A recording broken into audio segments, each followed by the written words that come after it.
নমস্কার। সেতার ডায়েরির আরও একটা পাতায় আপনাদের সবাইকে স্বাগত। আপনাদের সবার সঙ্গে আমার বহুদিন সত্যিই দেখা হয়নি। বিভিন্ন রকম কাজের ব্যস্ততায় আমি সত্যিই আর ভিডিও বানাতে পারছিলাম না। শুধু কাজের ব্যস্ততা বলবো না, তার সঙ্গে কিছু অনুষ্ঠানও ছিল। সেরকমই একটা অনুষ্ঠানের ভিডিও নিয়ে আজকে আমি চলে এসেছি।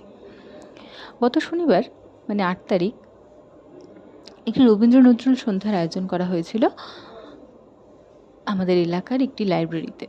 প্রত্যেক বছর অনুষ্ঠানটি হয় এবং সেখানে আমাকে প্রত্যেক বছরই ডাকা হয়।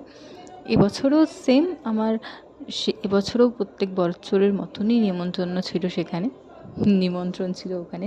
হ্যাঁ, এটা কিন্তু সত্যি কিছু ভাষা যেগুলো ছোটোবেলায় ব্যবহার করতাম, মানে যেমন নিমন্ত্রণটাকে আমি নেমন্তন্ন বললাম, এগুলো আমার এখনও চেঞ্জ হয়নি। আমার কথা বলতে বলতে ভিডিও করতে করতে এগুলো হয়েই যায়। যাই হোক, গিয়ে বিভিন্ন রকম গান শুনছিলাম। মা গেছিলো আমার সঙ্গে, দুজনেই বেশ সাজুগুজু করে গেছিলাম। যখন ঢুকেছি তখন একটি উদ্বোধনী সঙ্গীত গাইছিলেন একজন, বেশ সুন্দর। তারপরে বেশ কিছু ছোটো ছোটো বাচ্চারা গান করছিলেন, যেটা আমার অসাধারণ লেগেছে।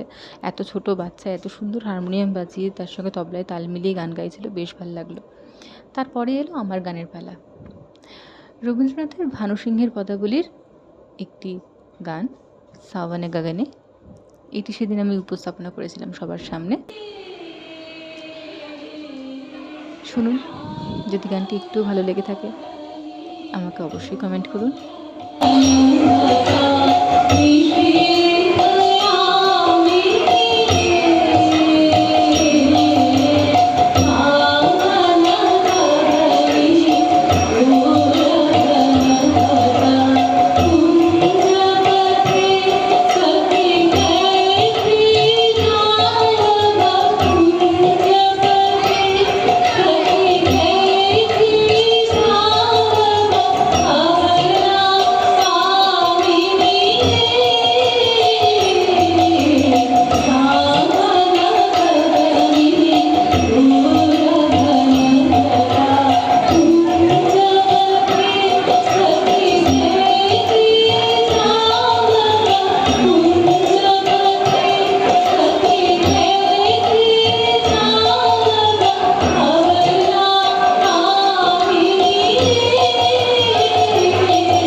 অনুষ্ঠানের শেষে ছিল একটি সম্বর্ধনা অনুষ্ঠান, যেখানে একটি সুন্দর মেডেল দিয়ে আমাদের সম্মান জানানো হয়।